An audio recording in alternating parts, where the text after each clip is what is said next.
This is the Art of Network Engineering podcast. In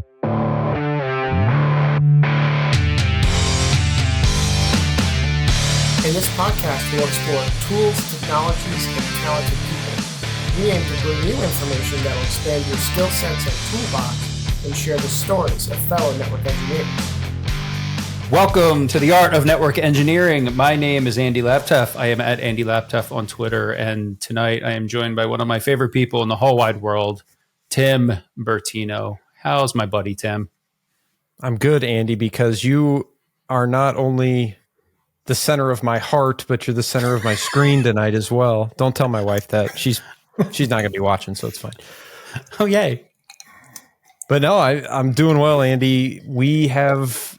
I'll let you introduce it, but we have been wanting to cover what we're going to cover tonight for a long time with the person that we wanted to cover this with. So really looking forward to it.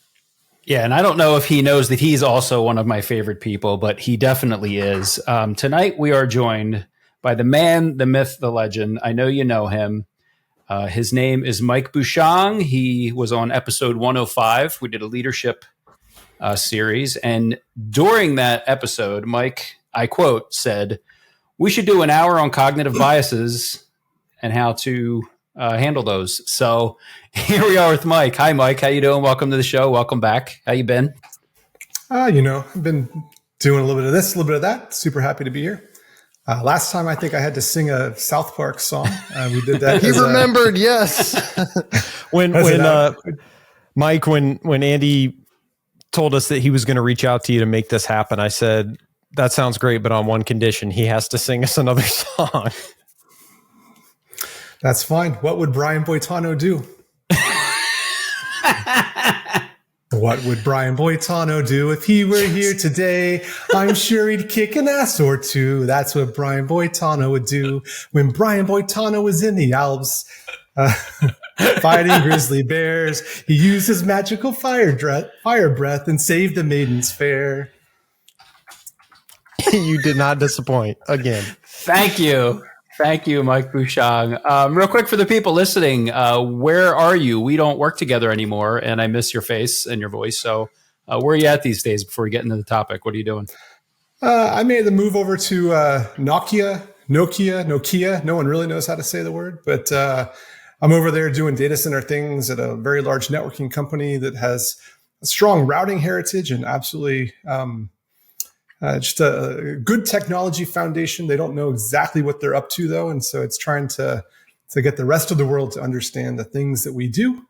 And I'm doing such a job from, if you see, if there's a little sun on this side, sunny San Diego, where the temperature is always between 64 and 74. So I feel bad for all of you folks out there suffering in the snow. Yep. It has been raining here for 3 straight days and in the 40s Fahrenheit, and it's supposed to rain for the next 3 days. I don't want to live here anymore, Mike. We have an extra room upstairs, Andy, if you and your family wants to come. I'd like to move or to visit. It's a lot of people to live in your room. Details. You'll probably hate us in a week. Yeah, we'll figure it out later. And 2 dogs. I got too many people here, man. We got 3 dogs, so that'll be good. All right. So why on God's green earth would a network engineering show talk about something as strange sounding as cognitive bias, right? So I guess we should start with some kind of definition. I kind of had to, I feel like I have a general idea of what it is. So I'll massacre it, Mike, and then maybe you can step in and be our resident expert. So my understanding of cognitive bias is, and you actually turned me on to this. If you're trying to influence anyone, I guess, or try to understand their thinking and their behavior, and whether it's your child, your wife, or your team at work, knowing how people process information, form the reality. This might get real crazy real quick, but you turned me on to that book, Thinking Fast and Slow with Dan Kahneman, and it was a hell of a read, and I still didn't get through it. There's a couple of other books I can recommend later that are easier intros into that, but basically, my understanding of cognitive bias is it's how we and maybe I'm screwing up with like heuristics and stuff, but basically how we perceive the world, how we build our reality, our brains take shortcuts, which I think are called heuristics. And then that creates all these biases. And like my favorite is confirmation bias, just because I guess we're ensconced in social media in our lives, but it's the echo chamber in social media, right? We're looking for information that confirms our previously held beliefs. And that's a really great way to never see or hear new information, challenge your beliefs, and have new ideas, right? And I think we've seen, not to get on a soapbox, but I think we've seen how that plays out, on social media and the things it's done to society at large. So how did I do, Mike? Where would you start a cognitive bias? And more importantly, why is it important for people watching the show, right? How can we leverage this as we learn from you? What's the value here? Yeah, so I kind of got into the cognitive bias idea. I probably before I used to read a lot more books than I do these days. It's amazing what kids will do to you and sports schedules. But the more I read about it and really kind of unlocking how people think and how they get entrenched in what they believe, I realized it was a bit of a cheat code for my career, a bit of a cheat code for leadership. And you start to figure out how you can use these common ways of thinking, common, in some cases, models that people use, in some cases, deficiencies, and how they reach conclusions. If you can unlock that predictably, somewhat reliably, then you can maneuver a bit. And for me, it was kind of came together when I realized that my job was essentially to sell. And I don't mean like externally trying to sell product to people who want to buy product. I have always been sort of a non-conventional thinker. And what that means for me is that I've got to convince other people to think the way I think. And I tell my teams this, by the way, if you think that you're a thought leader of any sort, by definition, you've set yourself up to be disagreed with by everybody you run into, right? If people agreed with you, you wouldn't be a thought leader, you'd be a consensus thinker. And this means that for anybody who wants to make waves, anyone who has observations that things ought to be different than the way they are salespeople, whether they like it or not. And so even if you're an engineer and you don't ever talk to like a classic customer, I will tell you today that you are still a salesperson. You have to convince people to reach conclusions they haven't already reached. And the question is, how are you going to do that? And I would tell you that most people view fundamentally, if people don't agree with them, I'm just going to educate you into submission, right? If you just knew what I knew, you would agree with me. And it turns out that rarely works. Rarely is that the reason people don't agree. And so the more I started reading, the more I realized that there's just ways of thinking. And if we could tap into that a little bit, if we could, steer into the skid, so to speak, that you could be more effective. And when I did that, what I found out, and if I'll end my monologue here, I promise. But what I found out was as I did more of that, I was more and more effective at getting people to go along with whatever it was I wanted to push. And that started to develop a little bit of a reputation for me where I could get people to move beyond their positions. And that for me, that was the fuel that was the catalyst for my entire career, going back the last 15, 20 years. Convince people of new conclusions. That's a big one, right? That's not easy. Well, let me give you like an easy example. So you guys, every one of us has been in some presentation where somebody's trying to hawk something to you. So do you prefer like PowerPoint or do you prefer a whiteboard?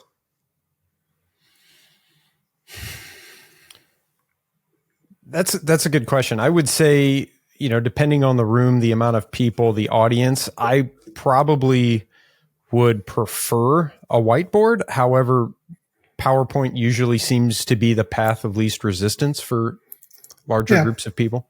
But if you're like in a smaller group, I mean, like a whiteboard. So why do we want whiteboards? What is it about? Like if you asked a room of people, if you were in a conference room, would you prefer a PowerPoint or whiteboard? I'm telling you that almost 100%, if not 100%, will say whiteboard. What's the number one reason you think everyone gives? To me, it's more dynamic and intimate. It is more dynamic, right? And so I used to, when I was at Juniper before, I was the architect of what was known as the One Junos message. It doesn't matter that much for today what that is. Just understand that it was a whiteboard pitch that I gave literally thousands of times. And I would begin every one of my presentations. I would go to the whiteboard and then I would do a little bit of theater with the room. I would basically ask them, what do you guys want to talk, or what do you all want to talk about today? And they would say some random things. Sometimes they wanted to talk about, software architecture. Sometimes it was some routing thing, things like QoS, whatever. And I write each of these things down in small print on the board. I would step back. I would stare at it as if I was trying to formulate a plan. And then I would say, this is exactly why I don't bring slides, because I would never have a deck that covered all these things. Then I would pause for a minute as if I was trying to figure out what I was going to say. And then I would return to the board triumphantly, and I would give this whiteboard talk that was catered to what they wanted. Now, would it surprise you if I told you that doing this thousands of times, the presentation was like identical every single time? And that was all theater. Now, the reason it worked though, and I'll bring it to cognitive bias here. So one of the things so Andy mentioned confirmation bias. Another one that's sort of related to it is choice supportive bias. So we will see things that support a decision that we've made. Confirmation bias is about like your worldview.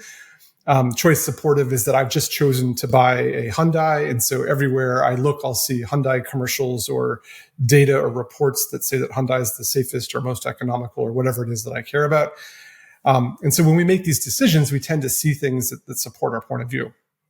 Now, if I'm trying to convince somebody to do something different than what they've already decided, I have to overcome choice supportive bias. Like I can't just tell them like, here's the better thing, because I know that they'll nod their head all along and then they'll reach the same conclusion they reached before, which means I'm on the outside. So when I do my whiteboard, what I would do is I would draw things on the whiteboard and I would paste them out, right? Because we know that if you hear something, actually, let me cite a different study. And I know it's a bit convoluted, but I'm going to bring it back, I promise.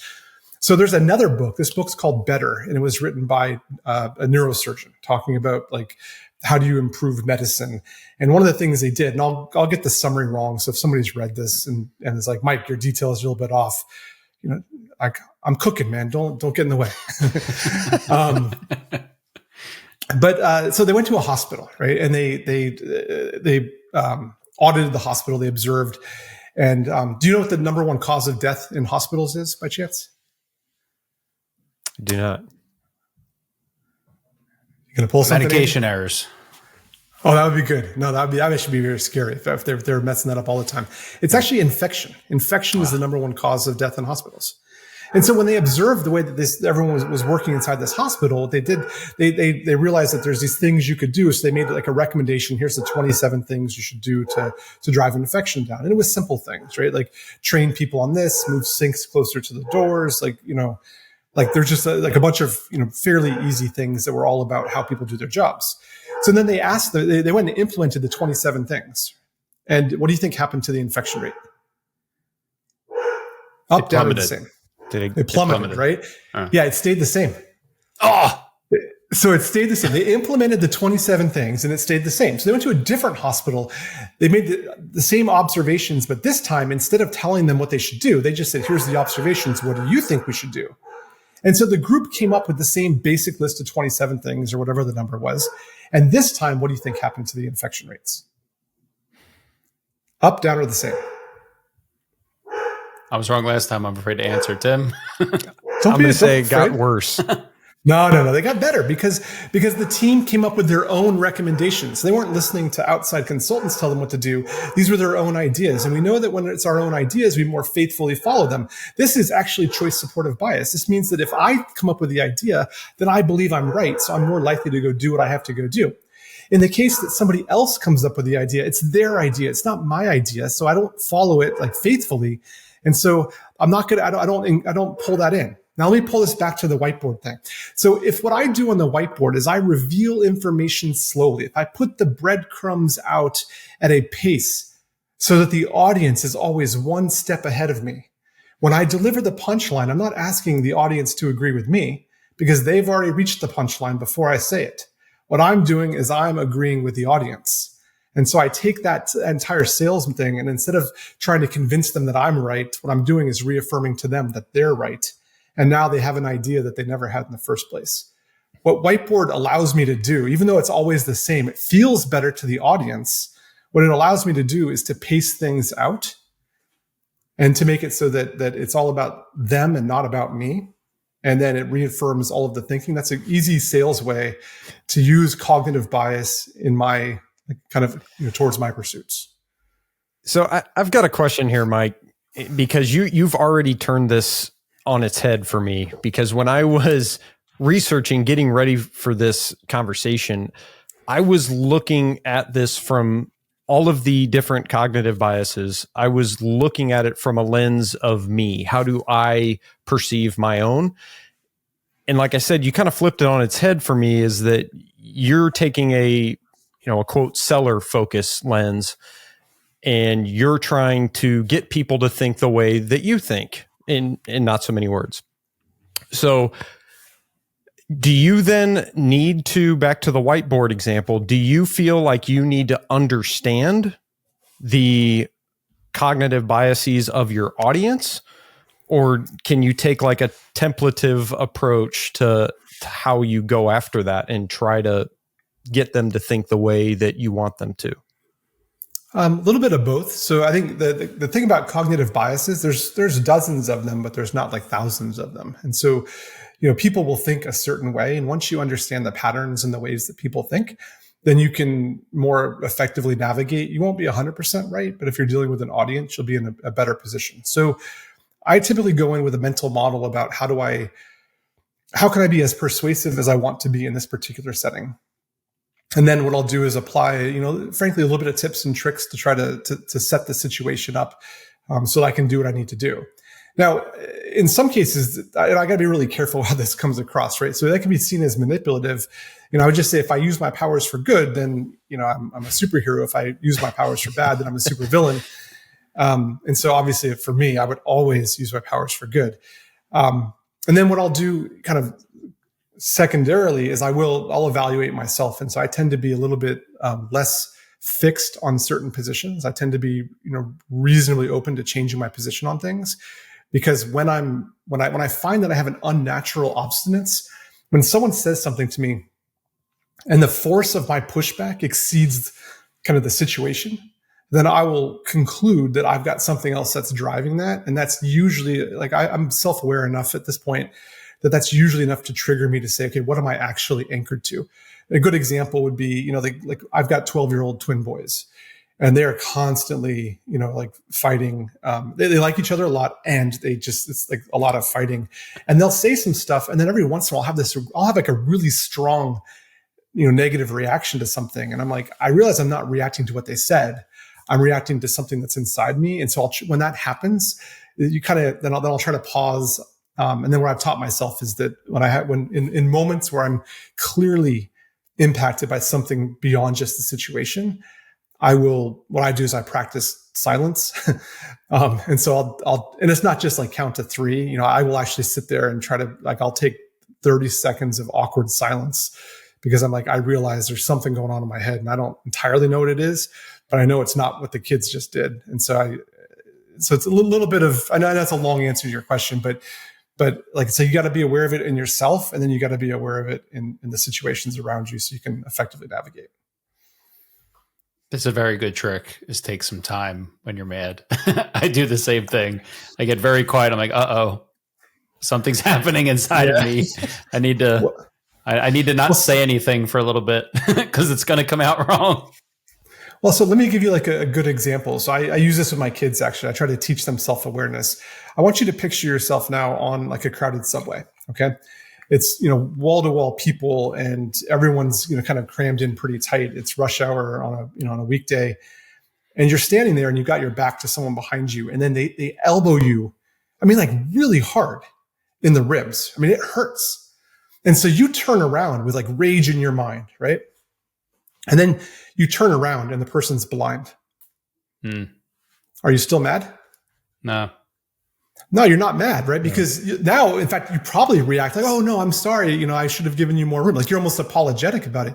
Yeah. You see, your anger, your reaction in that moment wasn't tied to being hit in the ribs. It was tied to a story you had instantaneously told yourself that the reason you got hit was because the person was somehow careless. They were at fault. And so when you wheeled around, you wanted to blame them for that. And when you find out that they weren't careless, then all of the rage, it just dissipates. Like that's a good example where like we tell ourselves these stories. We're sort of wired to think a certain way.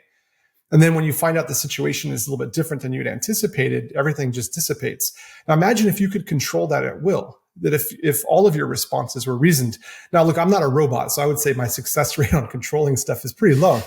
But there are moments where I'm a little bit better than I would have otherwise been, and in those moments, that's when I find either clarity, or I find in some cases like just a level of effectiveness with either my family or my coworkers or my friends that I wouldn't have before, and it's tied to like my ability to sit down, think, and then stop the way that I'm hardwired to react and actually deal with my own, in this case, cognitive biases, towards what I thought was going to happen or what I thought the cause was.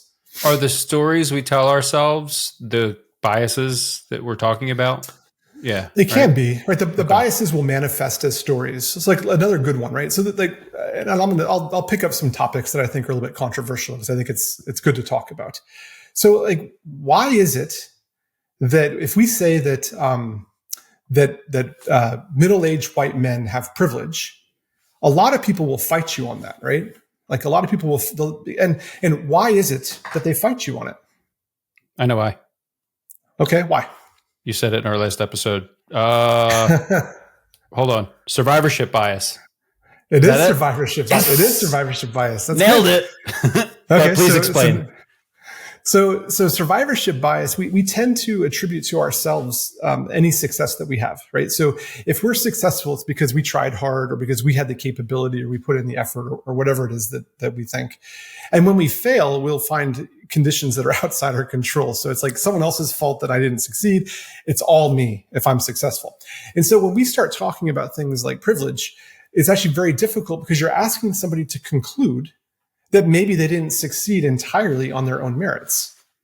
And so you're going against, so even if they're like very rational and you go through, they will agree with you that, yes, I agree. Yes, I agree. Yes, I agree. No, I'm not, I didn't benefit from privilege. Like I did it all myself. Because at that point, you fall back on your cognitive bias, on your way of thinking about the world. And so it's very difficult to overcome that. And so some of these discussions where we believe that we're going to produce a bunch of reports. I'm going to show you a bunch of statistics. I'm going to give you the numbers. And then I'm going to hope that you change your position. You don't usually educate people into submission. That's not usually the thing that breaks through, right? It's very easy. And this is why we have cognitive dissonance. It's because I have a belief that's strongly held in the face of evidence that I can't deny. What do I do in that moment? And that creates these moments that are actually very difficult to rationalize. And that's one of the things that creates a little bit of energy and emotion in some of the debates that we have. And it actually makes people walk away because at some point, if I can't rationalize it, if I can't get my point across to you, if you're anchored to some report, study, number, and I'm anchored to some sort of fundamental way of thinking, if I can't get things through, it'll be very frustrating, and I will actually walk away from that conversation, or in some cases, end the relationship. If it's obviously we're in an election year, so like people will end relationships.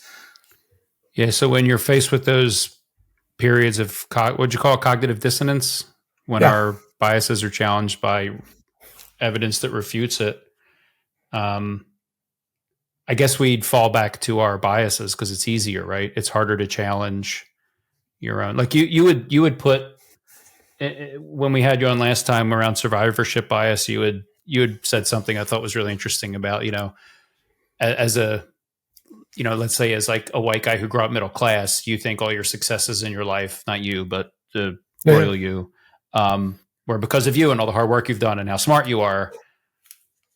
But maybe you started on third base, comparatively speaking, to other people, right? So look how great I am. Well, there was a lot of things you didn't have to overcome that other people would. So that blew my mind because to me that ties into, I don't know, prejudice, racism. Like it seems to go there, right? Like that's where a lot of that stuff is. And I've had recent conversations, Mike, with people that I'm very close to around the election year stuff, and I tried to have, and you have said this to me 100 times, trying to present data to someone, trying to convince them to think differently is useless.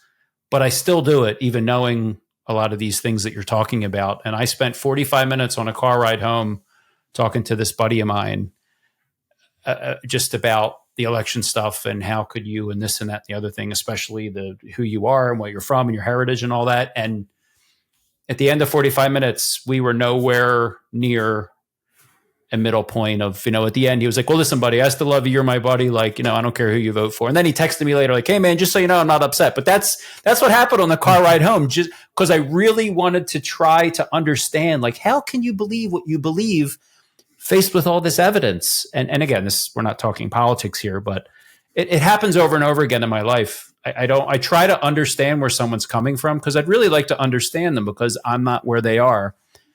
And maybe we're both in our own, locked in our own biases. Like it's really hard for me to understand people. You had said once about, when we work together, like, Andy, don't assume malice, right? And that might be like one of my own biases. I used to get livid if something, wasn't right or somebody did something that I thought was malicious. And you're like, sometimes people just, they have their own, then you tied in constraints. Like, I like how you frame a lot of this stuff. They're under different constraints. And if you can find those constraints in conversations, then you can start to get to the meat of what's happening. Not these people are dumb or they don't understand networking or they never manage a network. That was my biases coming into that role was like, these people don't know what they're talking about and I need to educate them. But that never went well for me. Tim, you're laughing, right? But that's what I felt my role was. And it didn't go well for me ever when I did that. But then when I started to try to reveal constraints, because that's what my kid showed me, like they're just under a different set of constraints, then we were able to find out that they weren't idiots, right? They just had different parameters that they were working under. I want to ask Mike. I want to ask you for a hot take. And first off, maybe you can start by educating me a little bit, and by a little I mean a lot, in that I don't think I've heard you say yet that cognitive bias is inherently bad. So maybe you can start with that. But my question is, depending on that answer, are there any situations in which just blind cognitive bias is okay? Sure. So if you believe Daniel Kahneman, a lot of the way we think, so Daniel Kahneman, as Andy mentioned, wrote a book, Thinking Fast and Slow. It's a pretty heady book. So I would say it's challenging to get through the middle part of it. But it's worth reading. And then if you combine that with a book called Never Split the Difference by Chris Voss, it will give you all the negotiating tools that you need to get whatever it is that you need out of a situation. If you put those together and use them for evil, you can become quite powerful. It's like, pretty sure it's how Emperor Palpatine started, was those two books. So no, it's not. So bias is not necessarily bad. So a lot of times it comes up out of survival, right? So like a good example. So if you talk to, if you take men and women and how they behave in social situations, right? Men will be, in general, we tend to be more relaxed, more trusting. We don't really think about the implications because most of us are never really afraid for our lives. Women are in different situations. And so they'll perceive, like if you get off the same floor as a woman in a hotel and you get off and you're trying to be chivalrous, you're like, please get off in front of, before me. And then you make the same turn that she makes. That feels very intimidating. And so and women are, a lot of that it comes out of a sense of, survival. It's not a bad thing, right? It has in fact saved lives. So there's nothing that's inherently wrong with seeing things the way you see them. What I think you have to be is a little bit aware about how these things come into play, and then understand in certain situations when you want to dial them up and dial them down. I think that's because I think self-awareness and being deliberate. If you talk to anybody about leadership, one of the things they'll say is they want you to be deliberate. What deliberateness really means is I want to rely on more than just muscle memory in a situation and be thoughtful about what I'm going through right now. I think there's real value in thinking that way. In corporate settings, people will see things the way they see them, which I think is fine. It means they can identify problems very, very quickly. And I think going in and having a particularly skeptical mind because things have never worked in the past, that's actually useful to have at least one person on the team that is going in and really asking a bunch of detailed questions, presuming it's going to fail, and forcing people to think through some of the detail that's required to put a proper plan in place. Now, of course, you don't want 10 people all doing that because then you never get started. So there's a bit of a balance in how you do that. But I think that's actually a healthy, when you think about team chemistry, it's not just about, do I have people that have all different types of skills that can fill out the team? It's also going to be, do you have people with different styles, different ways of perceiving things that allow you to get a more broad understanding of what the current situation is and how you might maneuver? I think that kind of diversity is really valuable. And then again, that diversity will frequently come out of different walks of life, which is why things like diversity are important. Not necessarily because you pick up somebody that has a different character, race, gender, whatever, but because you get people with different backgrounds that have experienced life in different ways, and those different experiences will actually come to roost in different base beliefs, in some cases different biases, and that will actually ground out the team. So I think that's where things go. And then for people who are listening, it's like, oh my God, what does all that mean? What it means is you got to be a little bit aware of, what you're thinking, what the people around you are thinking. You should be at least somewhat able to identify why they're thinking that. And if you can't identify it, then you need to do something, transformative, like ask them. And I'll give you like a really easy example. So when I was at Brocade, I had a marketing counterpart. Her name is Vasu. She was super friendly. We got along really, really well. And I was a very frustrated stakeholder. And she could not figure out why, because we always got along so well. We would have these one-on-ones. We get along great. We would chat about things and we really connected. We would hug when we met. I mean, we were friends. And then I'd be frustrated in public settings about what the marketing team was doing for me. And so we got in a meeting this one time and she said, Mike, why are you so frustrated? I said, Vasu, what do you think my number one concern is? And so she quickly rattled something off. And I said, that's not it. And she looked at me, she's a little bit like, okay. And then she quickly rattled off a second thing. And I said, Vasu, that's not it either. And then she got serious. She said, okay. And she thought for a minute. And then she rattled off a third thing. I said, Vasu, that's not my number one concern either. And she looked at me and she said, what do you mean that's not your biggest concern? I said, Vasu, has it ever occurred to you that you've literally never asked me what my biggest concern was? And she was mortified.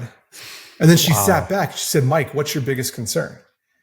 See, we assume that there's there might be constraints, there might be different things that are driving people. We do all this work trying to read people, which is fine. I think it's good. It's be observant and try to put it all together. But in the absence of all of that, it's actually okay once in a while to just ask the question, right? Like, what's your primary concern? Why, Mike? Why do you think we don't do that? Is it like fear that we're going to get embarrassed by asking somebody a question like that? Or what are your thoughts? I think we're mostly transactional. And so we work the issue and we don't always work the person. So you're inside, like if you're in the middle of this heated thing, and especially when you disagree, you get this fight or flight. Like a lot of people, it's really hard to debate. Like I actually get fight or flight. As confident as I am in some of these settings, for me, my adrenaline kicks in when I have a disagreement with somebody, whether it's big or small, small meeting, big meeting. I will, like, the adrenaline kicks in and I don't always think, like, why don't I just ask this question to diffuse the situation or to better understand? I'm so concerned with telling people why I'm right. And when they're talking, I mean, we all know this, right? Someone's talking and you're sitting there formulating your response already. Like, oh my God, like, here's exactly what I'm going to say. And then you lose kind of the art of the exchange. I think that's part of it. And then I think just when you care about the issue and you're not really tied into the person, like there's the question, like, what are your constraints? Like that's so far upstream from whatever it is you're working right now that it doesn't always and it feels like foundational. So look at it this way. How many of us have made fun of leaders because they say something like this, like, oh, let's all take a step back. Like it's a meme in leadership. Like we're like, oh, like they're not adding value. They don't know much, right? There's actually value in that. Now, I'm not saying that that 100% of the time that's a value adding statement. Of course it's not. But there actually is something like, okay, what are we trying to do? Like sometimes it's actually not clear. Two teams will have a different view of what you're trying to do. What are we trying to optimize for? What are the constraints that exist? And once you start to surface some of these things, and you start to have more real exchanges on what's going on, and then you can start moving people past their positions. And you don't move them past their position because you're just educating them on a topic that they already know. What you're doing is creating a visceral connection between the person and some other systemic thing that's around. And sometimes that's enough to dislodge or to kind of get past this position that they don't even know why they hold it. What you got to do is create these moments that give people the opportunity to change their position. And I'll just to kind of wrap up. So I make my living in the vendor space, and I'm trying to sell stuff to people who have purchased other stuff, which means 100% of the time I have to convince them that the decisions they've made in the past are wrong. I'm constantly swimming upstream. And if I believe that my data sheet is enough to get them past that, then I should never have a sales meeting. I should just mail data sheets to everybody. But instead, if we presume that's not particularly effective, then what I've got to do is figure out, okay, what's the set of conditions that existed to get you here, and what might those conditions be to get you there, and how do I surface that so it's your decision and not mine? Like that's what my job is. And frankly, it's hard to do if I think fundamentally, if I just talk about one more protocol. Unimis is an on-premise network automation and configuration management solution designed for fast deployment and ease of use. On top of disaster recovery and change management, you can use Unimis for configuration auditing. A fairly common need of scouring the whole network for a particular configuration usually takes a lot of time and many terminal windows. Unimis shrinks this tedious process into a couple of clicks and keystrokes. The config search feature lets you easily look up and list all devices in your network with a particular config with regex and time range search options. You can also perform network-wide validations of your device's running state. With Unimis automation features, you can, for example, query any show command outputs from your devices at scale with the results automatically grouped. You can easily find non-working links in LACP bonds, STP root bridges, wireless frequencies used by access points, or any other operational parameters of your devices. Interested in a device-agnostic NCM software to automate configuration management for your entire network? Check out Unimis. Now back to the show. I know Tim has a question. I have a question from 20 minutes ago that I didn't ask because Tim asked a great question, but I really just want to touch on it to confirm something. The whiteboard scenario. No, I'm lying. Before that, the hospital infection scenario. Are you saying that the people who came up with their own solution were more effective in reducing infection? Yes. Because they thought it was their idea, as opposed to an external person told them what to do. Their behavior was different because the external people telling them what to do, they didn't follow protocol as closely as, hey, we have an idea. We are doing this. We are invested. Did I follow that? Yeah, that's right. And it's not just because they thought it was their idea. It actually was their idea.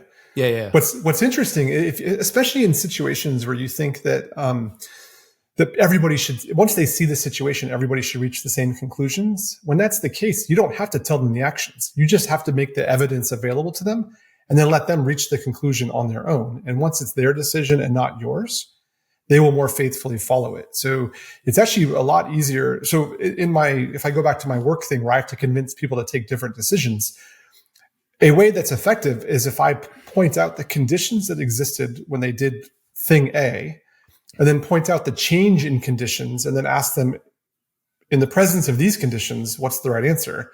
They will frequently reach the decision on their own, and I don't have to say it. And when they reach that conclusion, then all of a sudden they'll start rethinking through, well, maybe actually, and then they'll work their way to whatever a better decision for them is. And this is what you might do on a whiteboard. That's how you tie correct. Yeah, you're walking them through. Okay, yeah, because it was an important connection that I missed. That makes a lot of sense. It's also the pacing their decisions. of the story. You've said this before. The decisions they made at a point in time made sense then. Correct. But they're tied to those decisions because of some bias I wrote down. Whatever the hell it is, availability or like. They're tied to a decision they made, but they're probably not even aware of it. Like the way things have always been done. I think that's a particular bias here I'm looking at, right? But I like how you tie it to it's a decision they made at a point in time. They don't have to stay forever. Like here you are and you're trying to convince them of something different. Well, if it's the way they've always done it And, nobody gets fired for buying whatever. The funny little thing is today that they change, right? It used to be IBM and then it was Cisco or whatever. But I guess, like, I'm reading one of the how cognitive biases can impact your career, like poor decision making. You might continue to make the same decision over and over again and keep implementing vendor A's solutions because it's the way you've always done it. That pre-existing beliefs based on experience, even though if those decisions started 20 years ago, Mike, right? Like, you're still holding on to that. Well, we've always done it this way. We have to keep doing it this way. I mean, there's places still running mainframes because they always ran mainframes. Let me tell you like an easy example, right? So when we think through what's the right way to make a presentation, we've all heard the mantra, tell them what you're going to tell them, and then tell them what you told them. In that model, that presumes that what they're missing to make the right decision is information. If they merely knew, that's good. But you're not going to, that model, tell them what you're going to tell them, and then tell them what you told them. That model actually doesn't let them reach any conclusions on their own. It says in the very first slide, I'm going to tell you, here's the conclusion I want you to reach. And then I'm going to litigate that case to sort of prove why I'm right. And then I'm going to tell you I'm right again. A different approach is to lead in with something provocative. Don't tell them what you're going to tell them. Let them discover it and then let them reach the conclusion on their own and hope that they reach the conclusion or set it up so they reach the conclusion before you tell them. It's a very different sales style, but are you more likely to change your position because somebody boldly asserts, here's the way you should be thinking, and they back it up? Or are you going to be like, that person's a consultant, they're an empty suit. Think about all the words we use to describe people who do that. Versus somebody who comes in and they sort of almost like Columbo, where they go in and they kind of ask a couple of questions. You don't entirely know where they're going. And then they get to where they're going and you're like, wow, I have like a totally different point of view than I had before. Don't entirely know how I got there. It's more Inception-like, right? The idea was planted there, but I don't I can't really tell where the idea came from. Those are very different approaches. And then instead of imagining it in a sales setting, now imagine it, put yourself in the middle of corporate politics. And you're talking to your supervisor or your supervisor's supervisor, or maybe a peer on the other side of the organization. Like, are you going to tell them what you're going to tell them? Tell them and then tell them what you told them? Like, is that really going to be effective? Because I've been in that supervisor chair when people come up and they tell me what they're going to tell me. And as soon as they tell me when they tell me what they're going to tell me, you know what I'm doing? In my head, I'm thinking of all the reasons that they're wrong because they don't understand this, they don't understand that. Yeah. So they hardened me by going in with that approach. So now it's actually more difficult for them to convince me because I'm giving into my own cognitive biases, which is like, don't you tell me what I'm going to do, because you don't know me. This is my position, right? Like it actually steels me against what they're trying to convince me of. It's very common, right? If you go to like almost all these presentation classes, they all tell you to do the same thing. And I'm just telling you that works in some cases. Doesn't work in all. I'm not saying to change how you present all the time, but I am saying be aware of what you're walking into and maybe be thoughtful about which tool is the right tool for the job, in whatever the situation is. I think I know the answer to this question, but how do you pull them along to plant those seeds? For me, I paste the information out. So I put breadcrumbs out because I let them discover on their own, right? So if I believe fundamentally, so even in this conversation, by the way, I've been doing it, right? My pacing. Oh, come on. You're hacking us? Yeah, I am. I'm hacking, and truthfully, I'm hacking the audience, but I'm doing it intentionally.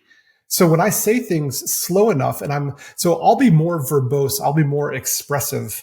I will show my work in more detail and I will wait longer until I reveal the punchline. So that by the time I reveal the punchline, everybody's there before I am. There's nothing I've said in the time that we've been talking where I went straight to the punchline. Everything I've done, I've intentionally taken circuitous paths. I've used storytelling to get there. I've said one thing. Thank you. That's what I was looking for. So I think your superpower and your trick, and I've been studying it the past 6 months, is storytelling. I've seen you do it masterfully. And one or two other folks, and I've been dabbling on my own, but storytelling seems to be a way to disarm people and they forget, this book I'm reading. It's like when somebody says, hey, let me tell you a story, everybody gets quiet and listens. Like, it's just because we are story driven people from forever and ever ago. And it seems to be this magical hack of getting people. If people are going to listen to you, like you said, like somebody comes in and they're going to tell you what they're going to tell you, you're not listening already. You're like, screw you. You don't know what you're talking about. And I'm right. But if somehow they can compel you with a story and now get you in this narrative, and now all of a sudden you're in imagination land and you're going along for the story because you have no other choice, because that's how our brains are wired. I think that's the key, right? That's how you can pull people along and put breadcrumbs and get them to start to see things slowly, is through story. I love how you speak in story. I find it very effective. Well, let me give you two examples. So imagine that you hear a song on the radio you literally have never heard before. But even the way it's going, you sort of know what the next note is likely to be. Now, you may not be 100% right, but you know kind of where it's going, because these stories or songs or whatever, they have an arc, and that arc allows me to predict what is next. Picture yourself watching a movie, 10 minutes in, you're trying to figure out what the plot of the movie is. And they've got, and this is what makes the twist so effective, is that it's not what you expected, but the twist only works because you had an expectation. You're watching it play out, and then it's when you use these moments like theatrically, you can have great effect on your audience. It turns out you can do the same thing with people, right? When you're trying to work towards a conclusion, like if you have a story, that story has an arc and people will follow. Again, I'm doing the same thing I just told you. All I'm doing is repeating the same thing I told you, but I told it in stories before. And now when I go and lay it out, it's like you already know where I'm going. And so then when I reach my conclusion, you will have been there 2 steps before I get there. And it looks like I'm just walking into the clearing, when in fact, I'm the one that plotted the course the entire time. So our brains take shortcuts that Dan Kahneman called, what was it, thinking one or whatever the hell, System one thinking. System one and system two. Right. Yeah. It takes shortcuts, which he called heuristics. And there are ways that our brain just take all this information and tries to distill it down into something more simple and understandable. I think those heuristics create biases. Those shortcuts create these gaps in rational thinking that we have, and then we get stuck there. So I guess awareness of all this is step one. And then storytelling, to me, seems to be where you can start to, once you understand how people think and why bombarding them with information and data sheets is frustrating and doesn't change anything, then maybe you can leverage storytelling to make progress that you couldn't make before. Does that sound fair? Like, should people be studying storytelling after they learn about cognitive bias? Yeah, I think it's really about, like, how do you get information to somebody in a way that they can absorb based on where they're at?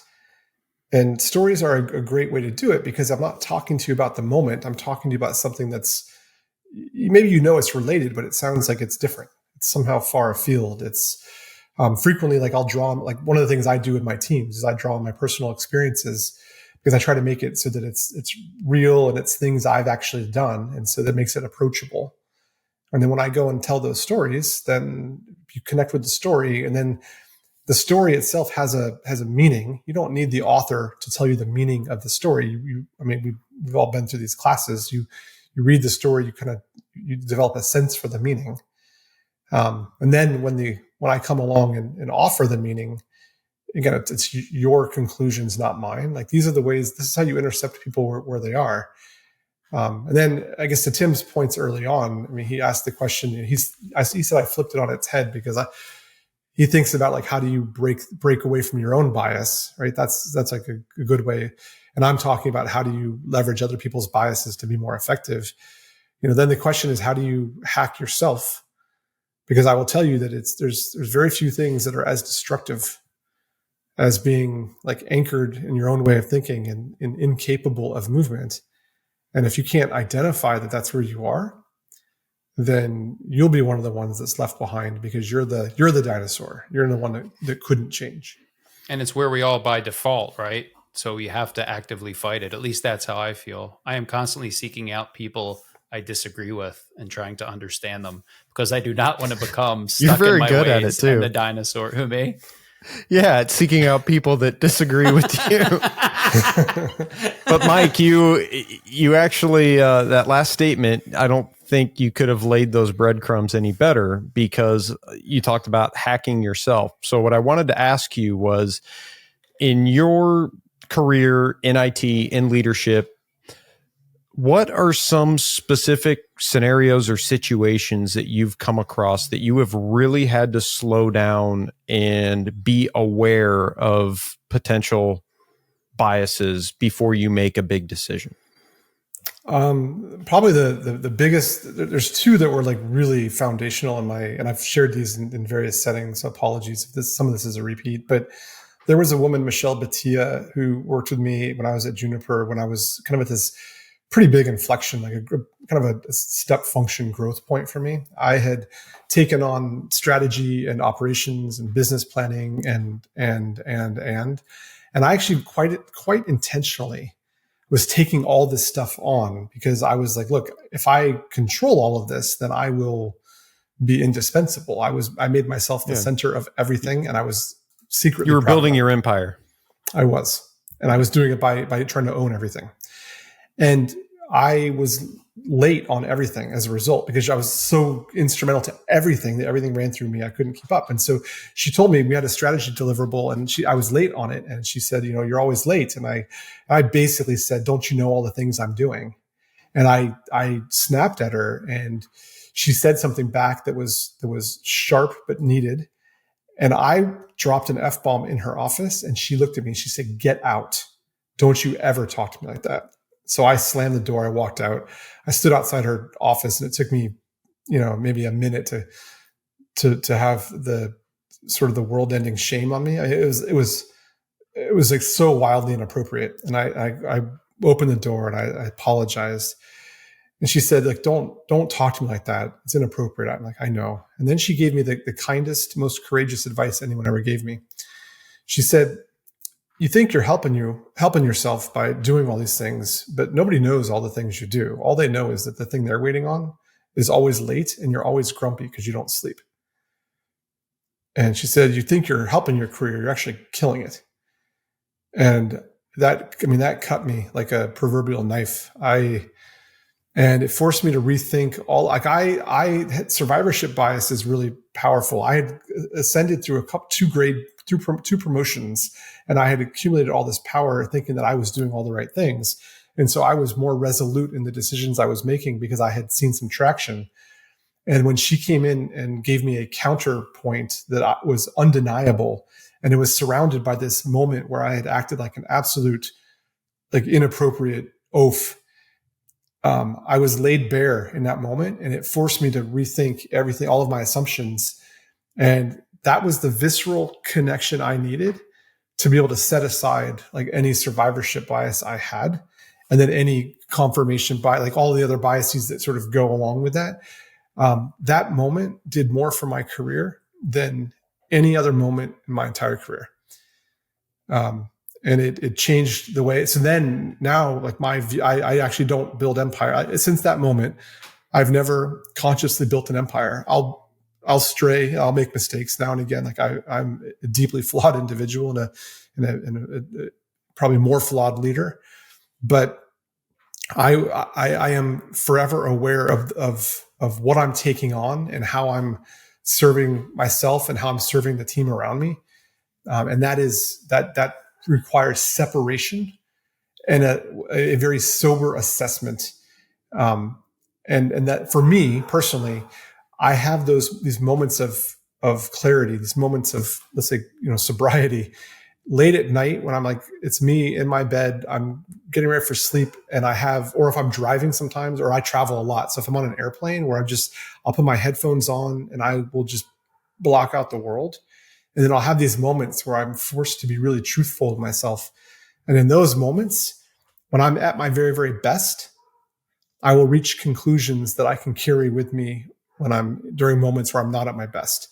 And so it's about developing conviction when I'm not in the moment, and then having the discipline to stick by my conviction when the moment arises. And it's served me well in my career. It's served me even better in my home life. And for me, I mean, Michelle, she's not going to be listening because I don't think she listens to podcasts. But if anyone knows Michelle Batia, I mean, like, tell her that she paid the greatest service to me that anyone in my life has ever done, because she changed everything about me. And it was because she had the courage to to say what needed to be said, and to do it in a way that was, forceful enough to knock me off my perch, but then kind enough to pierce the armor that I had essentially put up around me. Wow. Mike, and I think that's where, when dealing with these biases, I think that's where leadership is especially difficult, because I'm thinking about just some real world day-to-day scenarios. You're having to make big decisions around things like hiring, things like business decisions, that I think you really need to slow down and understand how you're thinking and what the end goal is, and how to get there in a fair way. I think that's right. Like it's hard. For me, muscle memory is like cognitive bias is muscle memory. Like we all fall into muscle memory, the way we behave. Companies have it too. We call it culture when it's at a company level, but it's how you behave in the absence of direction. And so we have this, and then and sometimes it serves us well. Again, it's not always bad, but in the moments when you need to be more deliberate, or you need to reach a different outcome, it's like, do you have the awareness? Do you have the tools to separate yourself and make a decision? And I will tell you that the average person does not. And it's not because they lack the capability, but they do lack the awareness. They don't exist in the moment. And so and I guess I want to say this because it's the difference between being wildly effective and, let's say, mediocre is actually not like, you have to have all this talent or all this experience or maybe extra training. It's not necessarily that way. In some cases, it's just being aware and doing the small little things that make you more effective. And so if you're navigating a career and you build up, you look at Steve Jobs as your leader, or pick, leader of choice, and if you try to hold yourself to whatever standards they have, you're probably doing yourself a disservice. Efficacy can be gained with a lot smaller incremental steps, and it's going to start with just being thoughtful. There's no grandmaster plan. There's no archetype that's good for all situations, all settings. What you've got to do is be authentically you. And then that's going to come out of being at least aware of who you are, and then why you are. And then if you have the ability to work within those constraints, then you will be far more effective as a leader, far more effective as an individual, and far more capable of getting people around you to reach some of the same conclusions that have kind of got you to where you are. So we've got an interesting question in the chat from Zatharian, and you talked earlier, Mike, about kind of your techniques for selling something to someone, or selling an idea, or trying to get somebody to where you think you want them. And you talked about storytelling and the leading them with breadcrumbs. And the question is, have you encountered anyone in a conversation you've been having, or maybe a disagreement, that person has tried those similar techniques on you while you're actively doing the same? Have you been Bouchonged? Yes. I have. So one of my mentors was a guy named Spencer Green, and Spencer Green was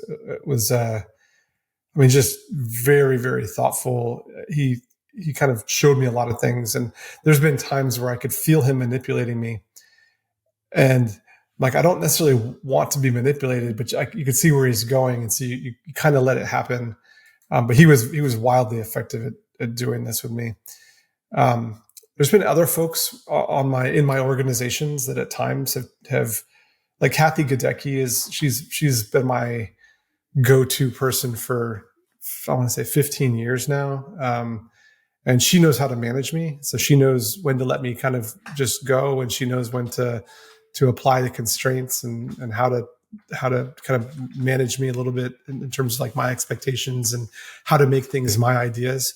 She's particularly crafty at, so I believe I'm a good communicator. So I have a lot of ego around my writing. And she's one of the few people that's figured out how to edit my writing and like move me off of my positions without me getting defensive about here's why I wrote it that way. And she's very good. It was like it, so she'll do the same things. I don't know if she does it with the same intent that I do, but she definitely uses some of the same tips and tricks. And when it happens, I'll be honest, when I notice it, it actually makes me smile. It doesn't make me frustrated, because I imagine with the question behind the question is, if you know this is being done to you, does that make you dig in, or does that make you lean into it? That's my, yeah. And for me, when you realize it's happening, especially when it's the people, when you know someone is when you have a relationship and you can tell that they're, let's say pure of heart, when it happens, it makes me smile, because you look and you're like, this person is actively working with my faults to help me reach a better place on my terms and not their terms. That's actually a great kindness. So I will, when I notice it and when I'm at my best, I will be thankful. When I notice it and I'm not at my best, I will be, let's say, arrogant. And when I don't notice it and I'm not at my best, I will be, at times, I will be frustrated. So, Andy. Hey. You brought something up at the beginning of this. I planned on asking you this question. You already kind of led us into it, but you only really touched on it. So I want to push on it a bit further. You're asking me a question on Mike's episode? I'm asking you, Andrew. Boy. And like I said, you kind of led us into it, but I want you to go a bit deeper. Which cognitive bias do you think you are up against or think about the most? Which one do you think affects you the most? Affects my way of misperceiving reality, or affects me in business when I'm trying to deal with people? Interactions with people.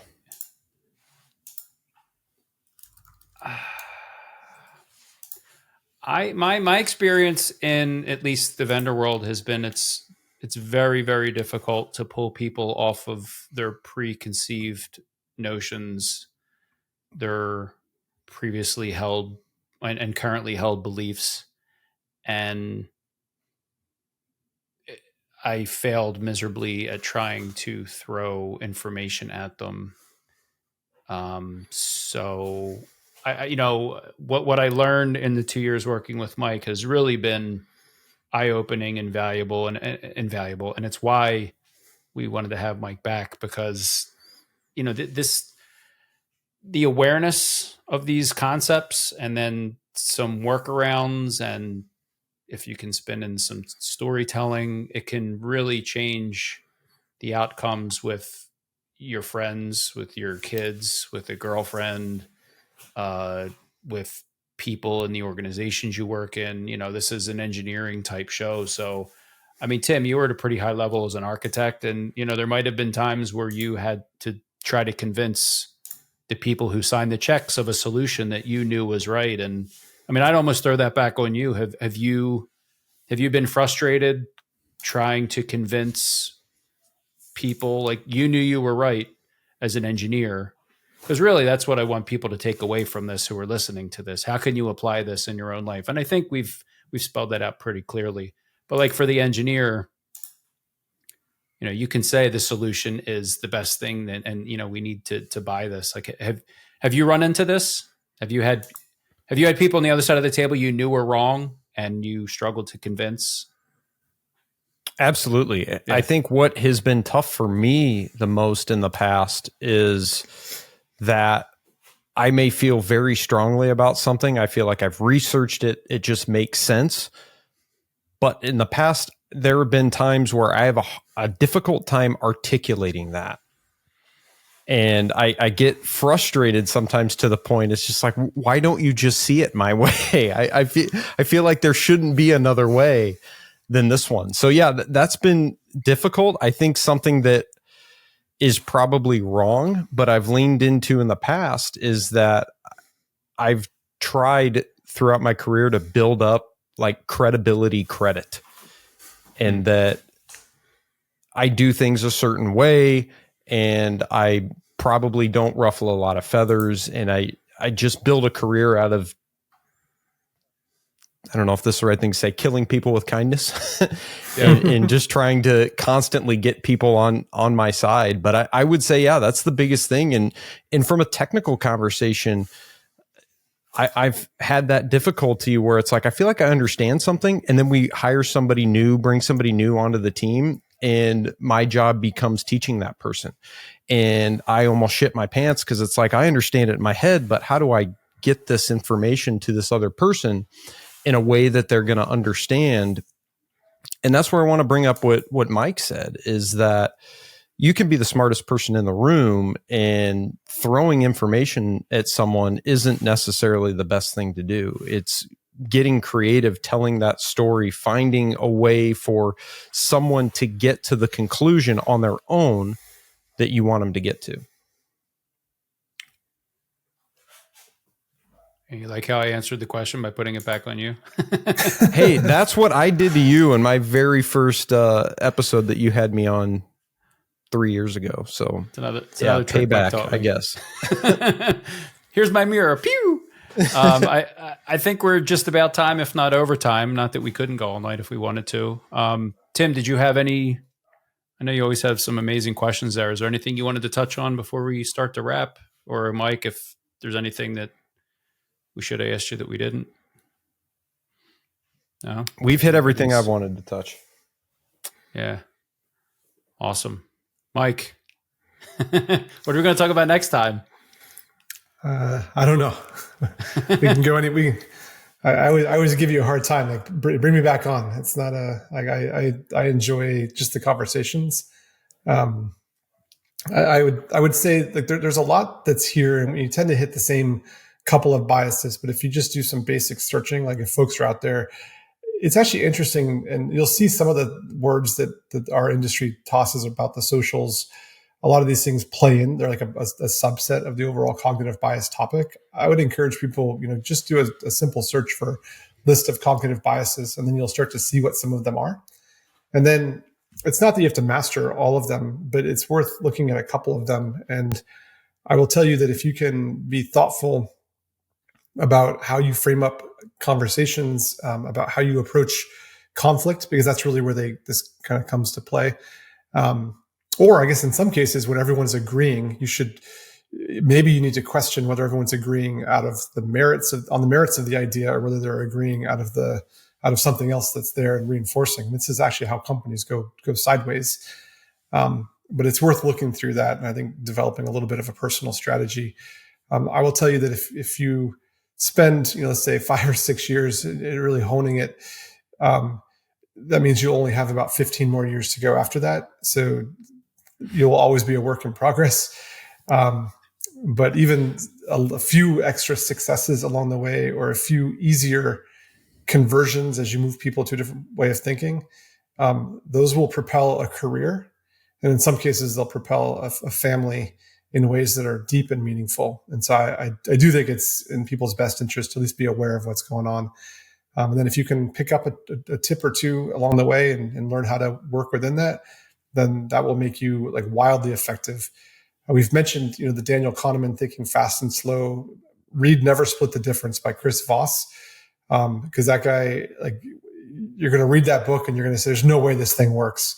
And then you're going to put it into use with someone and you're going to be like, oh my God, I can't believe that just worked.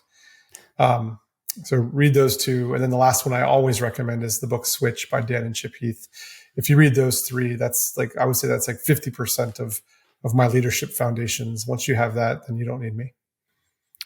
And around the thinking fast and slow stuff, everything we talked about, there's two books that I think Yvonne turned me on to that are, at least I think they're much more accessible than Kahneman's work. His work is the Bible of it, right? But I think I got halfway through it and just smashed my head into the wall and gave up because it gets really tough there in the middle. But there's two books, Think Again by Adam Grant and Blink by Malcolm Gladwell, that are way more accessible based on the same information, much shorter, much more condensed, a little more succinct, and gets a little less into the deep science of it.